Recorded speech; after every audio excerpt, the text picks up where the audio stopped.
Hello everyone, आज lecture में हम एक्सप्लेन करने वाले हैं व्हाट इज लोड और लोड के क्लासिफिकेशन कि लोड का क्लासिफिकेशन क्या होता है। तो लोड को हम समझते हैं ना। What is the definition of load? Load is defined as external force और couple which is subjected to a object और a body. In simple word, किसी भी बॉडी या ऑब्जेक्ट पे जो भी एक्सटर्नल फोर्स या कपल एक्ट करता है उसको हम क्या बोलेंगे? लोड बोलेंगे। फिर हमने दूसरी डेफिनेशन लिखी, इन simple word load can be defined as weight of one component with respect to another component. It means एक component का weight with respect to another component क्या होगा? एक load की तरह act करेगा। यहाँ पे देखिए एक एग्जांपल मैंने लिया है। ये हमारे पास एक शाफ्ट है। इस शाफ्ट के सेंटर पे एक पुली माउंट है जिसका वेट W1 है, शाफ्ट का वेट W2 है और शाफ्ट को जो सपोर्ट कर रहा है वो क्या सपोर्ट कर रहे हैं? हमारी बियरिंग। तो शाफ्ट के एंड्स पे हमने क्या लगाई है? बियरिंग। तो हम यहाँ पे क्या बोल रहे हैं? Load is also defined as the weight of one component with respect to another.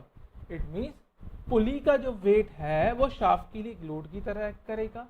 Shaft और पुली का जो वेट है ये बियरिंग के लिए एक लोड की तरह एक्ट करेगा। इसको हम समझते हैं। तो इसको समझने से पहले आपको एक अजम्पशन याद रखना पड़ेगा जो मैंने आपको लास्ट स्लाइड में बताया था, जो मॉस का अजम्पशन है। The self weight of the component should be neglected. Component का आप सेल्फ वेट को क्या करिए? नेग्लेक्ट कीजिए। आइए इसको हम समझते हैं इस एग्जांपल को। ये हमारे पास शाफ्ट है, शाफ्ट के सेंटर पे एक पुली है और शाफ्ट के एंड पे बियरिंग्स हैं। इट मींस जब आप पुली को डिजाइन करोगे उस समय पुली के सेल्फ वेट को आप क्या कर दोगे? नेग्लेक्ट। ठीक है। पर जब आप शाफ्ट को डिजाइन करोगे तो आप शाफ्ट के सेल्फ वेट को क्या कर दोगे? नेग्लेक्ट। पर पुली का जो वेट होगा, पुली का जो वेट है वो शाफ्ट के लिए एक लोड की तरह एक्ट करेगा। इसी तरीके से जब हम बियरिंग को डिजाइन करेंगे उस केस में बियरिंग के सेल्फ वेट को तो हम नेग्लेक्ट कर देंगे, पर हमारा जो शाफ्ट और पुली का जो वेट है वो यहाँ पे एक लोड की तरह कंसीडर किया जाएगा। तो ये स्लाइड में हमने यही सब कुछ लिखा हुआ है, एक बार आप इसको रीड कर लीजिए अच्छे से। इसके बाद आते हैं हम लोड के क्लासिफिकेशन पे। तो लोड को बेसिकली हमने तीन कैटेगरी में क्लासिफाइड करा है। पहला है बेस्ड ऑन टाइम, दूसरा है based on direction of load with respect to cross section and the third one is based on distribution of load. तो लोड की तीन कैटेगरी कौन कौन सी होगी हमारे पास? With respect to time, with respect to direction of load, with respect to cross section. जो भी हमारे पास मेंबर है, मेंबर के क्रॉस सेक्शन के रेस्पेक्ट में लोड की डायरेक्शन क्या है। ठीक है। And the third one is distribution. Load आपने कैसा लगाया है? आपने पॉइंट लोड लगाया है, आपने यूनिफॉर्मली डिस्ट्रीब्यूटेड लोड लगाया है, आपने यूनिफॉर्मली बेयरिंग लोड लगाया है। तो ये सब क्या होता है? लोड का डिस्ट्रीब्यूशन, कि लोड किस टाइप का है। तो अभी हम इसको एक्सप्लेनली आपको बताएंगे, थोड़ा वेट करिए इसके लिए। तो तीन टाइप की कैटेगरी आप समझ लीजिए। पहला है बेस्ड ऑन टाइम, दूसरा है based on direction of load with respect to cross section और तीसरा है हमारे पास based on distribution of load.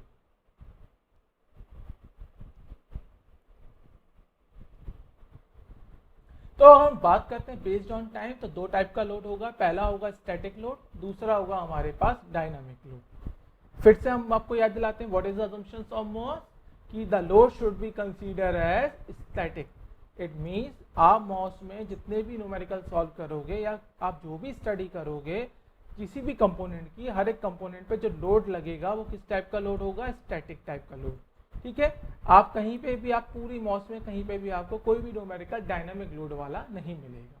तो स्टैटिक लोड जो कि हमने लास्ट स्लाइड में भी बताया था, एक ऐसा लोड जिसका मैग्नीट्यूड और डायरेक्शन टाइम के साथ चेंज नहीं होगा, उसको हम क्या बोलेंगे? अपना स्टैटिक लोड। ठीक है। अब स्टैटिक लोड में दो कैटेगरी है। पहला है हमारे पास डेड लोड, दूसरा है हमारे पास gradually applied load. Now what is the dead load? A load that relatively don't change over a time. For example, ये हमारे पास एक टेबल है। इस टेबल के ऊपर मैंने एक बुक रखी है और इस बुक का जो वेट है वो वेट है इसका W1। अब हमने यह 4 या 5 दिन के लिए इस बुक को इस टेबल के ऊपर ऐसे ही छोड़ देंगे। तो आप यहाँ पे देखेंगे, ऑब्जर्वेशन करेंगे, जो बुक का जो वेट है W1, it should be consider as a dead load. It means ये टाइम के साथ चेंज नहीं हो रहा है। फिर सेकंड कैटेगरी होती है हमारे पास gradually applied load. Gradually applied load ये कहता है कि आप जो है लोड को चेंज करोगे विद रिस्पेक्ट टू टाइम। एक एग्जांपल ले लेता हूं मैं पिस्टन सिलेंडर का। ये हमारे पास एक सिलेंडर है जिसके अंदर एक पिस्टन है। अब इस पिस्टन के ऊपर मैंने कोई एक वेट रख दिया है W1।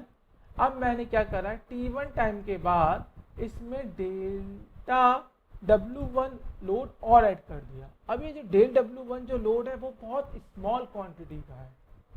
इसी तरीके से हम T2 टाइम के बाद इसमें एक और डेल W1 लोड को ऐड कर देंगे। It means when a load is applied in small instalment, यहाँ पे हम लोड को अप्लाई कर रहे हैं एक स्मॉल इंस्टॉलमेंट में, तो इस टाइप के लोड को हम क्या बोलेंगे, gradually applied load.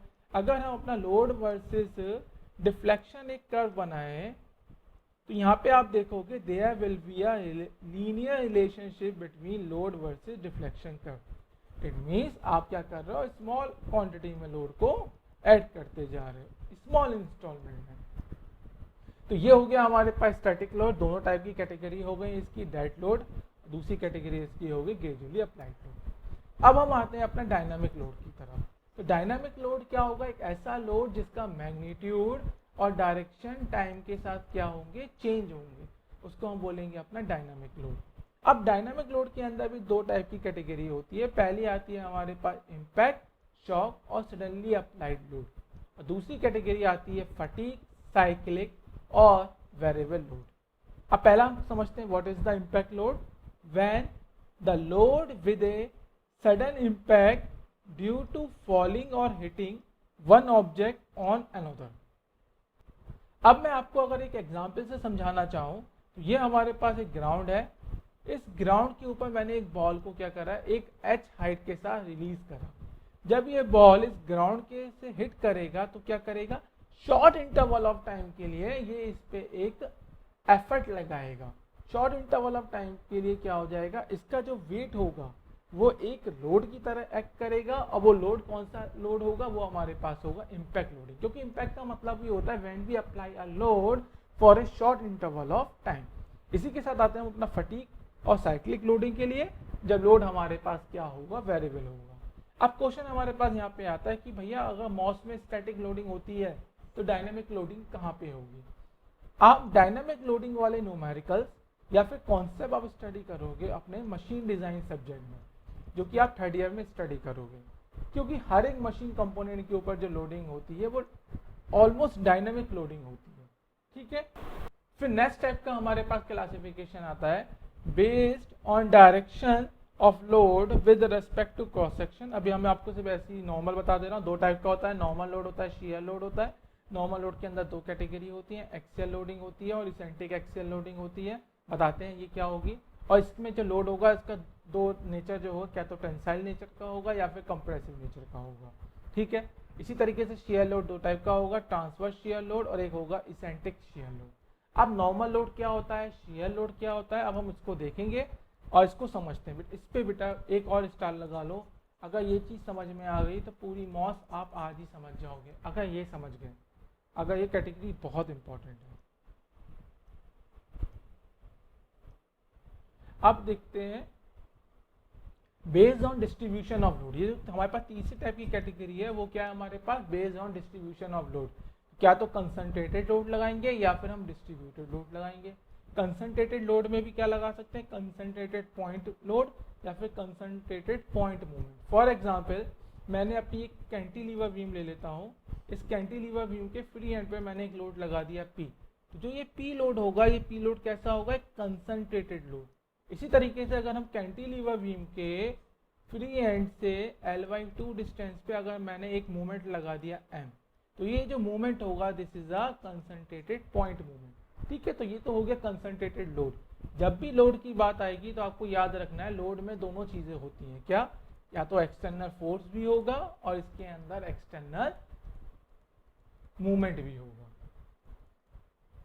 External force लगा हो या एक्सटर्नल मूवमेंट लगा हो, वो सब हमारा लोडिंग ये होता है। अब डिस्ट्रीब्यूटेड लोड की अगर हम बात करें तो डिस्ट्रीब्यूटेड लोड में पहला आता है यूनिफॉर्मली डिस्ट्रीब्यूटेड लोड। तो यूनिफॉर्मली डिस्ट्रीब्यूटेड लोड की अगर बात करें तो ऐसी लोडिंग आपने जो मेंबर के लेंथ पे थ्रू आउट लगा रखी है उसको हम क्या बोलेंगे, uniformly distributed load UDL। For example एक कैंटिलीवर बीम है, इस कैंटिलीवर बीम के मैंने जो इसकी स्पैन लेंथ है L, कंप्लीट स्पैन लेंथ पे मैंने एक लोडिंग लगा रखी है, तो इस टाइप की लोडिंग को बोलूँगा मैं यूनिफॉर्मली डिस्ट्रीब्यूटेड लोड। और इसकी जो यूनिट होगी लोड की वो होती है न्यूटन पर mm, अगर आपने एक्सटर्नल फोर्स लगाया है।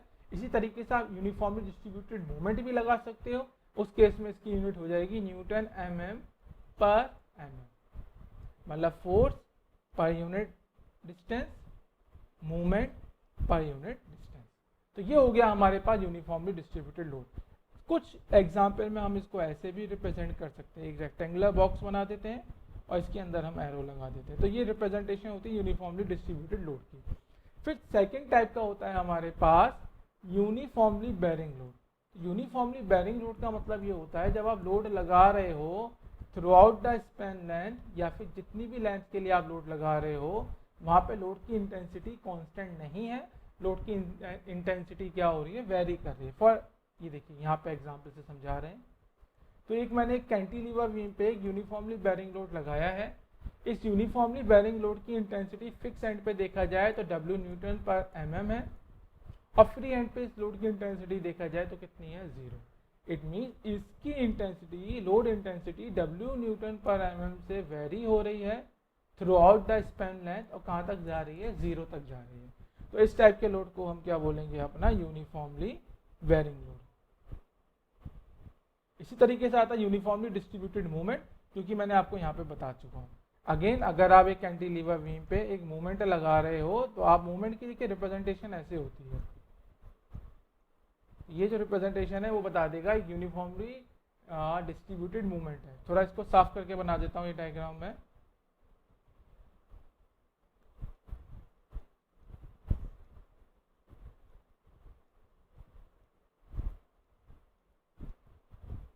ये हो गया हमारे पास यूनिफॉर्मली डिस्ट्रीब्यूटेड मूवमेंट। तो लोड का क्लासिफिकेशन हो गया। एक बार इसका हम समराइज कर देते हैं आपको लोड का क्लासिफिकेशन को। तो लोड की हमने कितनी कैटेगरी बनाई है अपनी, 3। कौन कौन सी कैटेगरी है हमारे पास, पहला आ गया हमारे पास विद रेस्पेक्ट टू टाइम, दूसरा हो गया load direction with respect to cross section, और थर्ड वन हो गई हमारे पास डिस्ट्रीब्यूशन।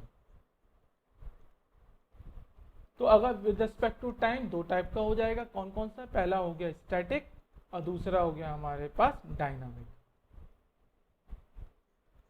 स्टैटिक में भी 2 टाइप का होता है, कौन कौन सा होता है, एक होता है डेड लोड और दूसरा कौन सा हो गया हमारे पास, gradually applied load. Dynamic load की बात करेंगे तो डायनामिक लोड भी 2 टाइप्स का होता है, पहला आ गया एक इम्पैक्ट या फिर शॉक या फिर सडनली अप्लाइड लोड, और दूसरा हो गया हमारे पास साइक्लिक लोडिंग या फिर वेरिएबल लोडिंग या फिर फ्लक्चुएटिंग लोडिंग। इसी तरीके से हमने load direction with respect to cross section देखा, 2 टाइप का आ गया, पहला आ गया हमारे पास नॉर्मल लोड, दूसरा है शियर लोड। नॉर्मल लोड में भी 2 टाइप का आ गया, पहला हो गया एक्सियल लोड या फिर इसेंट्रिक एक्सियल लोड, जिनका नेचर क्या होगा, क्या तो टेंसाइल होगा या फिर इसका नेचर होगा कंप्रेसिव। और शियर की बात करेंगे, अगेन शियर भी 2 टाइप का होता है, पहला होता है ट्रांसवर्स शियर लोड, दूसरा होता है eccentric transverse shear load. With respect to distribution की बात करेंगे तो 2 टाइप का होगा, क्या तो होगा कंसंट्रेटेड या फिर दूसरा होगा हमारे पास डिस्ट्रीब्यूटेड। कंसंट्रेटेड की अगर हम बात करेंगे तो कंसंट्रेटेड में हो जाएगा हमारे पास पॉइंट लोड या फिर पॉइंट मूवमेंट। और डिस्ट्रीब्यूटेड की बात करेंगे तो 3 कैटेगरी आती है, uniformly distributed load, uniformly varying load and uniformly distributed movement. So this is all about today lecture.